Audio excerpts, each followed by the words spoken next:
Welcome to this morning's session. My name's Mark Hedgley, and we're going to take about 30 minutes to go through mainly the highlights and points of interest of the new PCI DSS version 3, which was introduced at the start of this year and began circulation during the last months of 2013. In an unbilled, unscheduled section, I'm also going to talk about the recent breach of Target, which obviously is massively topical and directly keys into the PCI DSS, because there's lots of talk about shouldn't that have prevented this from happening, how could a breach like that happen with things like the PCI DSS. So we'll touch on that, and we may even have time for a bit of a live demo to illustrate some of the points. So need to get moving to cover everything. So for those of you that don't know us yet, NNT, we're a software manufacturer specialising in IT security and compliance, and we've been providing solutions in this area since around about 2005. Some of our customers include people you should know, like JetBlue, Live TV, NBC Universal, for example.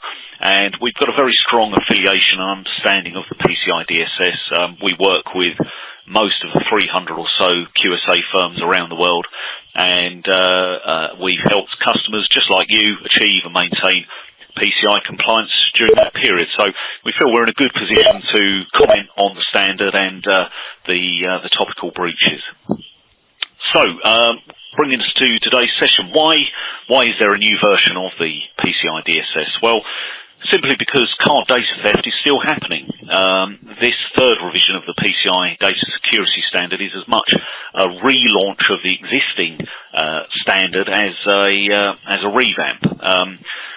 When you look at it, it's more about refinement and clarification than particularly any new technique or technology being needed to protect against card data theft. But while losses through card fraud are still on the increase, it's clear that something has to change. In terms of the losses being experienced, you can see why card brands would still be desperate for better care and attention to be applied to their card numbers. Something like $11 billion lost last year through fraud and related fraudulent activities. Of course, before you shed too many tears for the card brands, bear in mind that the total of transactions now exceeds something like $21 trillion, and they're getting a good slice of that. But for example, the card theft at Target, which reportedly involves around 70 million card numbers, the cost just of replacing those cards as a preemptive measure is around about $5 to $10 per card. Of course, if losses ensue from cloning the cards or using those fraudulently, the losses could run to hundreds of millions. So it's a huge problem, and just that one incident escalates massively. The second point, and this is also being proven right before our eyes in the case of Target, is that it's important to remember that PCI compliance isn't just a problem for the card brands. It's not just a problem that results in your organisation having to spend time and money putting measures in place, but it is designed to protect your organisation directly from serious risk. The risk to your organisation isn't simply financial either. Other factors such as brand protection and customer trust are also at risk. And you can see from the massive charm offensive that Target are involved in. There's class action suits being mounted. This thing's going to run and run, and it's a sobering example to everybody of what might be lurking out there if we don't take action now. So I'm now going to take a few minutes to highlight the main changes introduced with version 3, and then we go on to Target and the demonstration. Okay, so first question is, when does this get introduced? And if you just sweated to get procedures in line with version 2 of the DSS, do you need to start again now on version 3? The short answer is no, but you need to understand and begin to observe version 3 now before it really becomes mandatory in 2015. Okay, so we'll start off, we go through these kind of numerical order. Requirement 2, which is well known to all of us about vulnerability management and hardening. This has now been clarified in terms of the fact that all accounts must be treated as vulnerable, and therefore default settings must be changed. Your password policy should be extended to things like service accounts, for example. Passphrases are now allowed, and this is what I mean by the new standard being as much about galvanising merchants and card payment processors to take a fresh look at PCI requirements. Hardening or elimination of vulnerabilities is still the best way to fundamentally secure devices, and still either using NIST or CI's checklists are the way to go. We build those checklists into our products, so you don't have to go out and research or interpret the guidelines yourself. Topically, on the issue of service accounts, there's a suggestion that a default service account used in, I think, BMC Patrol may have been exploited to facilitate the target breach. So, as a good example, had the default account been changed, modified, that's another obstacle. It's a vulnerability removed, and all of these things conspire to slow down or stop breaches from occurring. Okay, moving on to some of the new things in Requirement 6. The first one is kind of like just with things like buffer overflow protection and SQL injection attack mitigation, which also was a factor in target. This is really an appeal for application designers to be on their guard. This time specifically mentioned to things like memory scraping malware, and the real question and appeal is for safety features to kind of be designed in at source so that cardholder data, secure authentication data is protected. The call with this, when you talk to QSAs and people at the Security Standards Council, is really what they're asking for is for everyone to take a step back and consider using kind of programmatic features that prevent unauthorized applications from accessing memory. Some environments are better than others for this. Also consider, what happens during a crash. Lots of attacks take the form of disruption to the application in order to make it, cough up or dump data out. So what happens to your applications? Will it completely erase data when no longer needed? If it does crash, is memory held in, is card data held in memory and could be recovered? Those are the things that we need to watch out for, because there are documented breaches that have used those vectors to steal data. So really this is partly an application development challenge, and primarily that's why it's in Requirement 6, but it's also a malware protection issue too. An attacker is going to need Trojan or malware to scrape memory, even if they can disrupt the application. So things that we specialise in, like low-level file integrity monitoring, can play a part in underwriting coded protection. Summary of this one really is get ready for some more challenging questions from your QSA or advisor, and even now start asking your EPOS provider or e-commerce application providers what they know about this and how do they mitigate these potential vulnerabilities in their products. Yeah. Okay. All right. Well, let's continue with this. So the next section, which is another Requirement 6, this is really about getting merchants to mitigate the risks involved with client-side takeovers.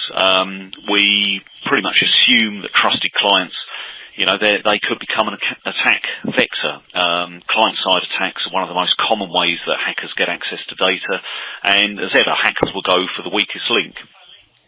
Primarily, this again is an application design issue, which is why it's in Requirement 6. And it's the challenge that we're being told about. It's a sort of common kind of vulnerability versus functional balance that is kind of tolerated by developers, because implementation too far creates sort of poor user experiences. For example, the classic one is retail website. Users can walk away from their shopping cart only to return and see a session timeout message. That's a horrifying scenario for an e-retailer. So the temptation is to make timeouts and sustain sessions for longer than is perhaps healthy in the interests of potential takeover or client-side attack. and this one will run and run. OWASP, things like this are great go-to resources for getting the skinny on how to design fundamental application protection in. Okay, so moving on, what I'm trying to do is get through these kind of as quickly as possible, but don't worry too much. There's a white paper we've produced which is available through our website which goes into more detail on all of these, but I'd like to get to the sort of demo and particularly the target breach. So let's take a look at the new elements in requirements 8 and 9. So 851, this is a bit of a, we know you know this, but this still isn't always being done. Standard security best practices within and outside of the PCI DSS are always to use unique access credentials for everything. And simply that's just so that you know who the perpetrator is when something untoward happens.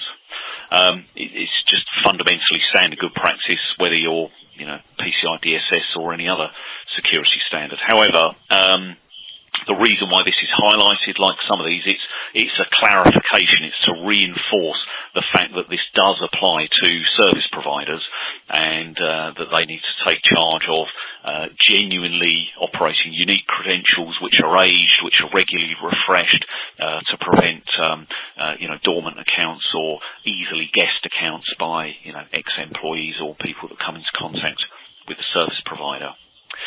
9.9, topical with target, although as we'll see later that was kind of an outside-in attack. It stands to reason, it's obvious.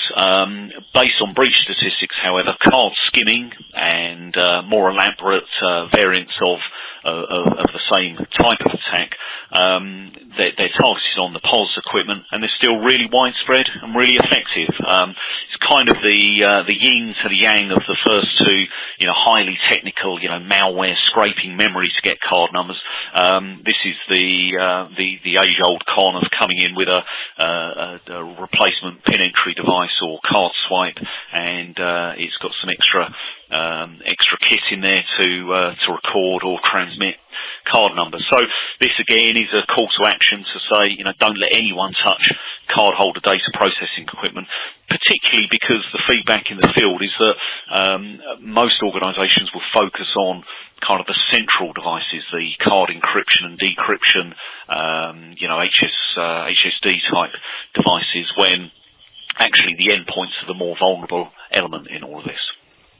So the final two for the version 3 DSS is, again, two elements which are kind of obvious, but they need to be called into requirements. So the first one, the 11.3, this is kind of being billed as a new requirement, but it's kind of designed to emphasise focus on one of the standard practices that everyone already complies with in the whole, but maybe they don't do it as well as they might. The market for pen testing worldwide has become highly commoditised.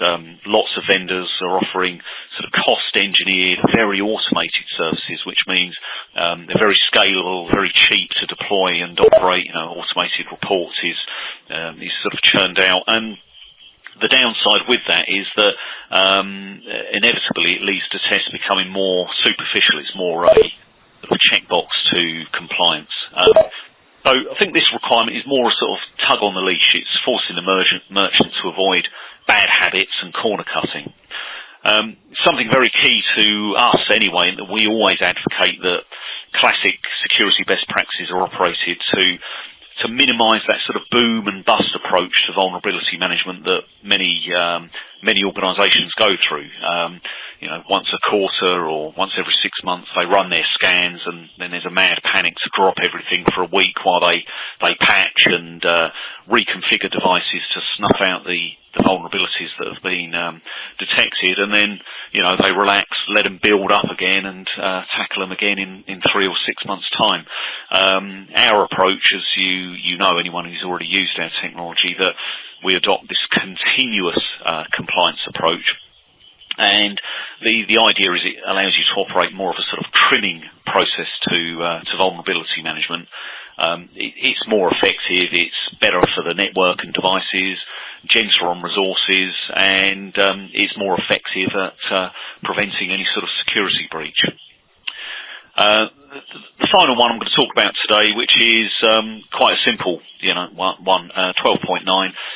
The intention is, if you're a service provider, they must properly understand and operate their PCI requirements fully. The DSS to date has placed the onus more on the merchant or the card processor to ensure, they know, they acknowledge the fact. But the idea is that you can be indemnified in turn by your service provider that they're doing as much as they need to do to protect card data and to protect your environment. Okay, so as I say, plenty in the white paper which accompanies this. Let's move on to talk about target, which you just can't get away from. I mean, it's in the US, it's still pretty much daily headline news with interviews about how could this ever happen. But it's worldwide too, as you probably guessed. I operate out of the UK, but we're getting regular updates on it too. Really, just because it's the huge scale and because of who Target are. They're one of the most trusted, largest retailers out there. Nobody can really believe that an organisation who must be seen as such high risk for card data theft could still be done over. Most of what I'm going to talk about here is sourced from the work done by a guy you might have heard about, Brian Krebs. He investigates all manner of cybercrime, and he writes a daily blog day after day. He comes up with new crimes and new elaborate ways that cybercrime is being perpetrated, and it's a good read, something you should subscribe to, and but don't have sleepless nights over. This screen is taken from Target themselves, and it confirms what was kind of already feared about the breach. Although it was only in operation for barely 2 weeks, it included the Thanksgiving period, which obviously is always a huge shopping and spending period. So we end up dealing with a breach on an impressively large scale. It's interesting because we get challenged quite often as a vendor to say, well, breaches don't happen that often, and of course nobody really likes to talk about breaches. It's kind of embarrassing. You want to keep it to yourself. The card brands don't particularly want to talk about these things happening because there's blame associated with it and awkward questions. So you don't get to hear about so many. So Target's quite unusual in that respect, in that it's too big to keep a lid on. But what's really stood out is that who Target are. There's a second or third largest retailer in the US, and in other words, the sort of interpretation is even the best resource retailer can be caught out. One that you would assume would be the highest risk in terms of card transaction volumes, and therefore surely the most scrutinised in terms of security. As I've already mentioned, from a PR perspective, the public are asking. Some of them have gone beyond that and are actually getting together lawsuits against Target. But how did the most popular, most trusted retailer get caught out like this? So let's take a closer look, because there are some answers to sort of what happened and how it happened. So, as I say, this is sourced from this Krebs on Security blog, which is really informative, and the guy's got a very privileged position that people will bring inside information to him, and he does the legwork to piece it together. But the bare facts are that like many retailers, Target pretty much using XP-based EPOS systems. They've got a couple of different applications they use, but primarily it's XP embedded or XP for EPOS that's being run. It's not entirely clear how the malware was introduced to the Target network. Suggestions are today that a SQL injection attack was, provided the initial access, and then this was used as a vantage point to access other devices within the network, including the EPOS devices. The interesting thing is that the malware that ended up on the EPOS devices apparently has been operating in conjunction with a control server elsewhere in the network. So, it's quite a sophisticated hack in the way that they've pieced it together, but actually using fairly basic techniques, which we'll look at in a moment. Essentially, what's happened then is that this malware, it scrapes card data from the POS software itself. So it's designed to look for specific POS programs and target memory areas used by the POS programs to steal card data. Once it has it, it then transmits it back to this control server. The control server then uses something like FTP to just upload, these millions of card numbers to the gang wherever they are based. Suggestions there in Russia, which obviously is well known as a sort of centre of excellence for hacking and malware, but more will be revealed over the coming weeks. And what's initially arisen from this is that there's a bit of sympathy for Target. It's a well planned, very well executed breach, and you might think they could be forgiven for falling to such a breach. In fact, this quote here is something that Brian Krebs has reported. He says it's from an insider very close to the investigation. Which is saying that, how could we be blamed, if you scan this malware that they've identified using this Virus Total service, it doesn't pick it up as malware. So how could we be expected to have identified this? Really, though, this isn't really an excuse. Most people in the information security industry know that antivirus alone is very fallible as a malware defence. AV systems, they work by quarantining files that score a hit against, their repository of signatures, which are really just a big list of known malware samples. Some AV, they also operate in terms of tracking sort of known patterns or behaviour of malware. But really, the summary is that providing we've seen the malware before, or we've seen how it operates before, then the AV should spot it. But effectively, malware is always out of AV is always out of date in terms of it only knows about the malware it knows about. What this results in is that malware can be modified to sidestep the AV operation, and a modified malware strain effectively becomes a brand new, never before seen variant. More often than not, and in this case in particular, it leaves the AV blind to its existence. However, since we all know this to an extent, and the guys who put together the PCI DSS know this, that's why they recognise that you don't just operate antivirus. They recognise that AV needs help, and one of the common things is to use file integrity monitoring checks. Any change to the file system could be significant in terms of a Trojan or malware entering the system. A file integrity check, essentially, it's ensuring that all file attributes and security settings are maintained. And if a Trojan has replaced an existing system file, hashing is used to sniff out the fact that it's a different file to the one that was there before. So it's really a sort of last line of defence, a backstop to the antivirus, and there's a reason why it's there in the PCI DSS and other formal security standards. And to underline that, a bit more information from Brian Krebs was that whatever the malware used seems to be very similar, or is this thing that's been identified as the Redum Trojan. And there's been previous variants of this called Black POS, and it's similar in some respects in that when the Trojan is executed, it creates a file in the System32 location, the operating system repository for the Windows OS. We'll also create new services for this memory scraping service to run and monitor the POS operation.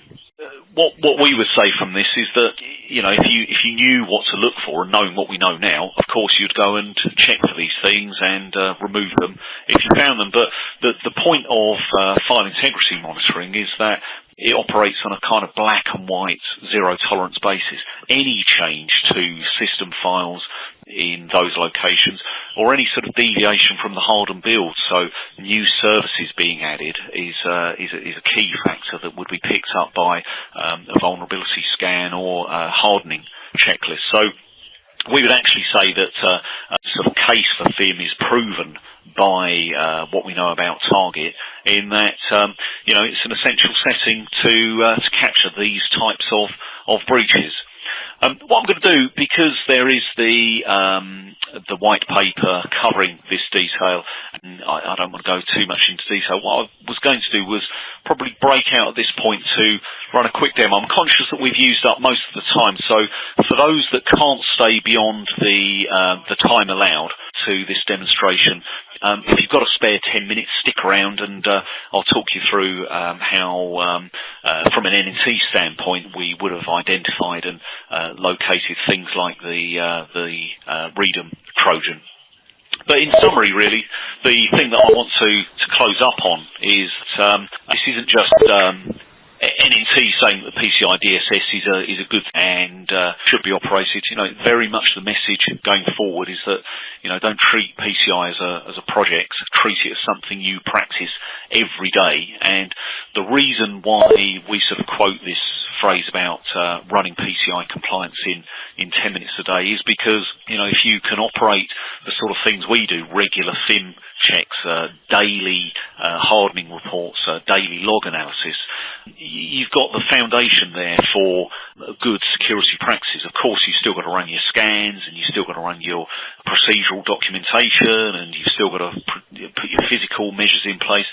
Lots and lots of other things roll up to comprise PCI compliance. But in terms of those fundamental security best practices, we can get you best part of the way there, and indeed already doing so with good company. So somebody's just asked for a copy of the presentation.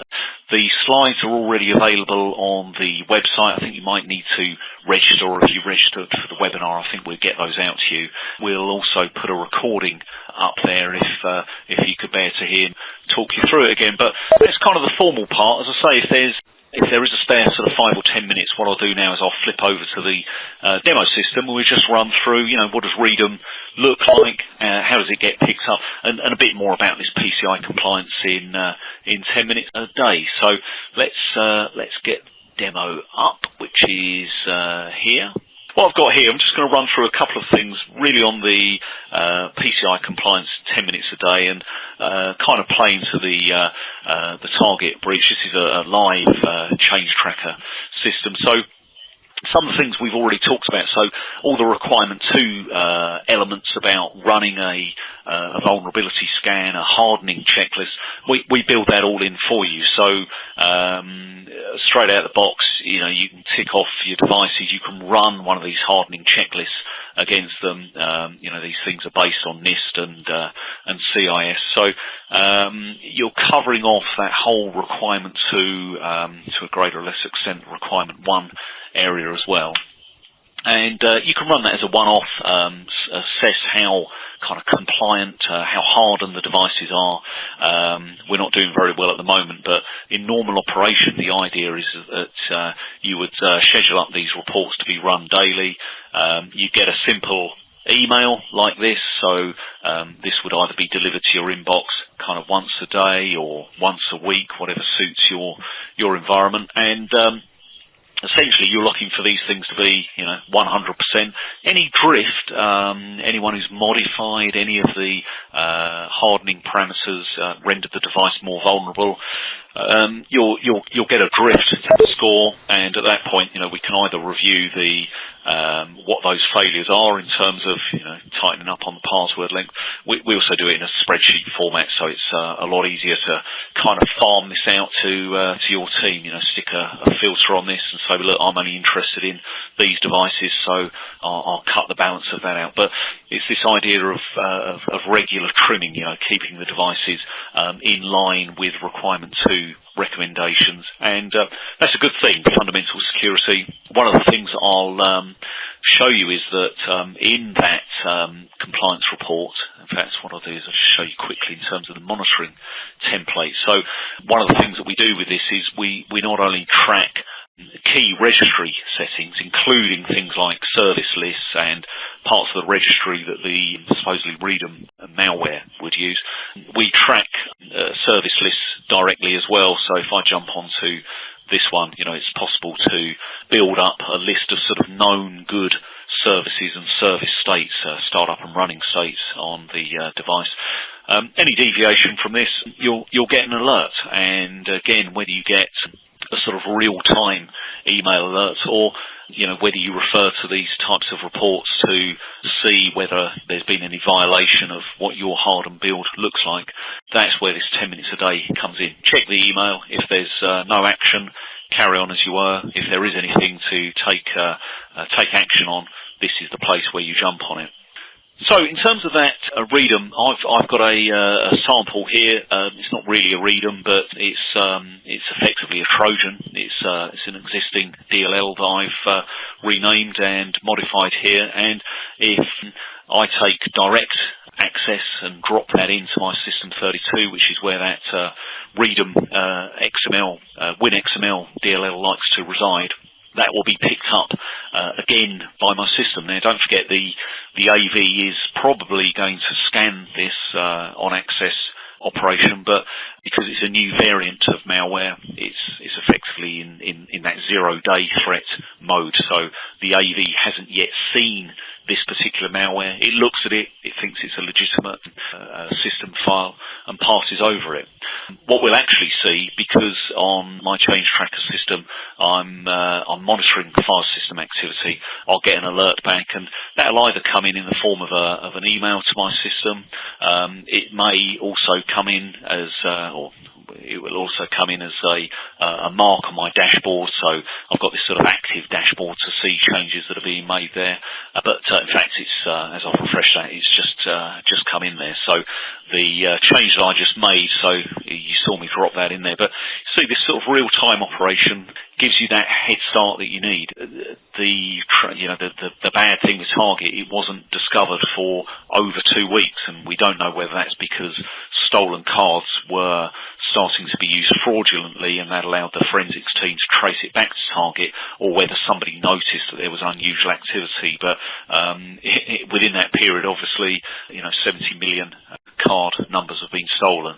We need to jump on this as soon as we see those alerts. So the cool thing that we do is that on something like a Windows EPOS machine, we record the name of the user that instigated that change. So I'm logged on here as user NNT administrator.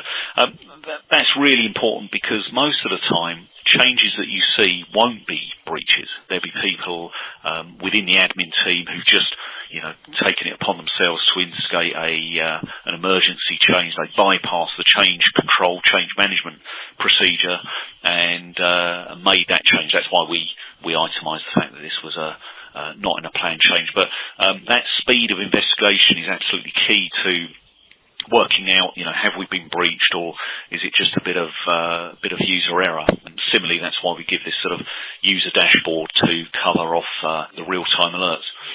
Final thing we've got, the other thing that we provide in terms of FIM changes is that, again, in this compliance in 10 minutes a day, you can do the same thing that we did with the vulnerability report earlier on and get a daily FIM report. So this will be delivered through. Again, what I'm looking for here really is either ideally no changes at all. Those target POS systems, I think they were in a change freeze, so it would have been again a bit of a standout, unusual security event if there were any file changes, because they were locked down. They weren't patching, they weren't updating any software on those tills. So this FIM report should have been absolutely silent, no changes whatsoever for those devices.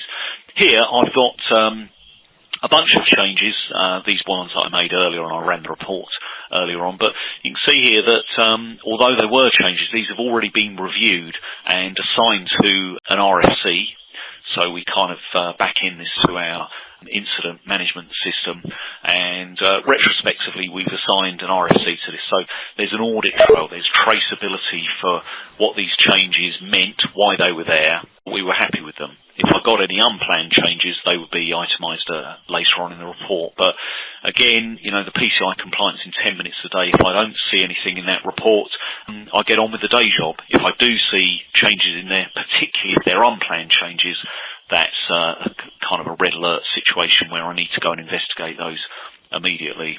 So as I said earlier, I was talking to a QSA colleague of mine the other day, and I got very sensitive that I was using this PCI in 10 minutes a day, or PCI made easy. The pedantic element of the QSA is that, you're not done until you've done absolutely everything, and of course they're right, but operating these core processes gets you a lot further down the line to being secure and operating securely than most people have yet achieved. A lot of people are still thinking about PCI compliance. They've been put off by the cost and complexity of how it used to be, and we're constantly being told that we've got something refreshingly different, easy to set up and use that they wish they'd found years before. So that's probably it. I've probably covered what I wanted to do for the demo element. I hope that was worth spending the extra few minutes on that. I just showed this. This was an example of